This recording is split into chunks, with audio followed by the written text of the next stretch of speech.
The first time I heard about the Camino was from my friend Kristen. She actually asked me to go.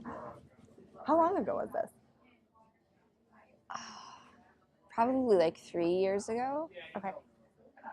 Maybe. She was trying to find somebody to go with her, and I had never heard of it. So she said, I'm going to Spain for a couple weeks to do this walk. You want to come with me?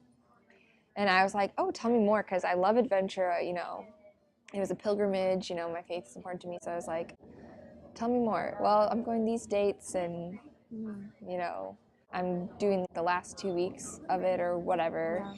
And I was intrigued, but the dates didn't really work out. I kind of was like, you're only doing part of it? Mm-hmm. That sounds really bad. Why not do the whole thing? Yeah. But it just didn't work out, mostly because of the dates and things and where I was at in my life, everything. It didn't line up. So I, declined that. And then I didn't think about it for another couple years. So I don't know, maybe that was even 4 years ago. I don't remember. But that planted the seed, though. It was a long time ago. It was the first time I ever heard about it, planted the seed, not thinking about it for a couple years. And then I was listening to a CD, and I wish I could remember what it was. But it was like talking about how with the people who are closest to you, you should talk about your dreams. We don't talk about our dreams very often. And we should write them down, and we should have a dream journal. Keep each other in check every few months or, whatever it is. Check in with those people that you love and say, how are you coming on your dreams? Because sometimes we just go through the monotony of day-to-day life and we forget about actual dreams in life, and we just keep pushing them to the side. Mm-hmm. So it talked about that with like people we were close to and whatever. So one day I was going to a fish fry with my parents, and I brought a little notebook, and I was like, Mom, Dad, we're making a dream journal. Do this with me. My dad, so he was like, I want to get back into playing guitar, even if it's just a little bit or it's not like what it used to be. Just doing it a little bit, because that brings me a lot of joy.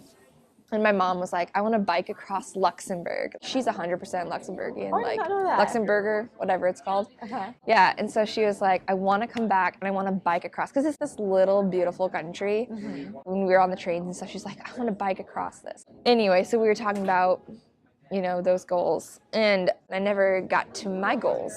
Mm. And so it's just funny, like I have in this book. So we got that far, and then the conversation ended, and we were done. So a couple months later, or maybe 6 months later, I get the book out again.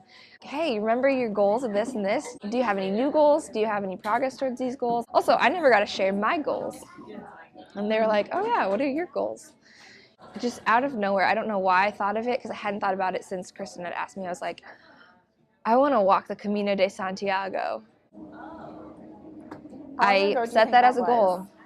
It was, I almost brought the book. I'm just so curious by the timeline of when people first hear it was not something. Last Lent. Wait, no. Yeah, it was last Lent. Okay. So almost a year ago. And I was like, could I do that this summer? No, I couldn't, because it was like right before. I think I'm going to try for the next year. Mm-hmm. So like this coming summer. When did you officially say or decide that you were going to do it? So was there a moment? If I set a goal, I'm kind of stuck to it, and I tried to be flexible. Am the exact same way. Yeah, I was in my mind trying to make myself be flexible, but really I was like, I'm going to do this, I don't care. Yeah. Yeah. I kept saying I'm hoping to do it, I'm hoping to do it, I'm hoping to do it, but in my brain I kind of knew. But it's that commitment thing. Yeah. Once I say I'm doing it, I'm really going to do it. Yeah, I didn't want to tell people until I bought my tickets. I told some people that I'm planning to do it or hoping, but I never said I'm doing it for a while.